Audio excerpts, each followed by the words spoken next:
Dans les quartiers sud de Chicago,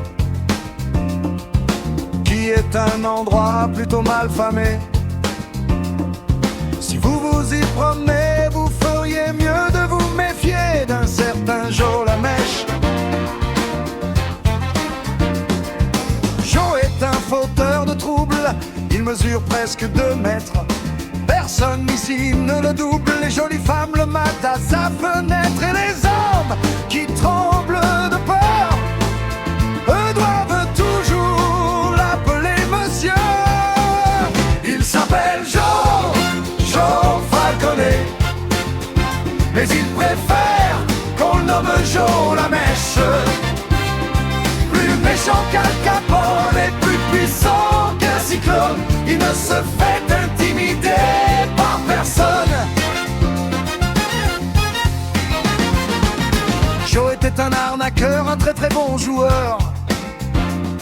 Il aimait bien s'habiller et surtout se montrer, toujours accompagné de ses jolis pépés. C'était un bel homme au grand cœur. Mais ça ce n'est qu'une façade qu'il doit vous montrer.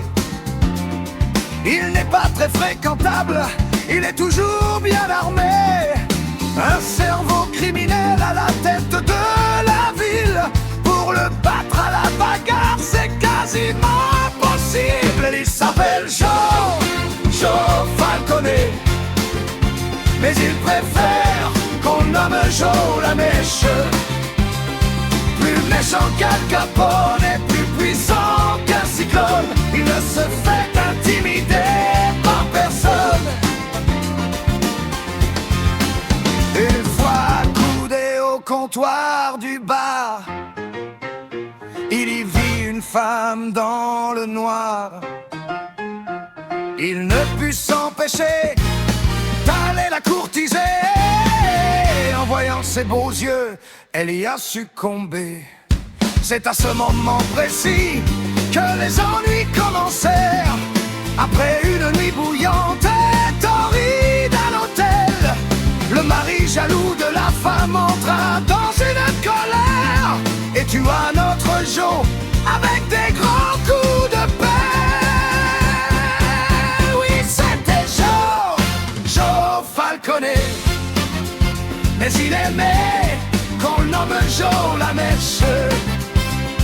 Plus méchant qu'Al Capone et plus puissant qu'un cyclone, il ne se faisait intimider par personne.